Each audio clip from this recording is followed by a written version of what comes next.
আজ মহালয়া। শুভ মহালয়া সবাইকে। সঙ্গীতা, আজকে আমাদের কি রান্না বলো? হ্যাঁ, তুমিও প্রথমে বন্ধুদের বললে, আমিও বলি মহালয়ার অনেক অনেক শুভেচ্ছা সবাইকে। পুজো সবার খুব ভালো কাটে। চলো এবার রান্নাটা শেয়ার করে নিই।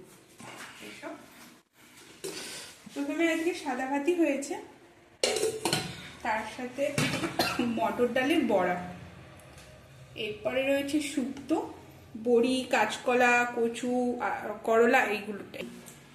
আর তারপরে হয়েছে পটল, আলু, পনির দিয়ে তরকারি, পুরো এরকম মাখো মাখো। এটা কিন্তু বাদাম বাটা দিয়ে, এটা হাজবেন্ডের রেসিপি, নতুন বানিয়েছে আজকে। আর তার সাথে শেষ পাতে রয়েছে টমেটোর চাটনি। আজকে মহালয়ার লাঞ্চটা নিরামিষের উপরেই থাকলো। মাছ, মাংস বা পেঁয়াজ রসুন কোনোটাই খাবার ইউজ করা হয়নি। তোমরা সবাই কি খাচ্ছ মহালয়ার দিনে? কমেন্টে জানাও। টাটা।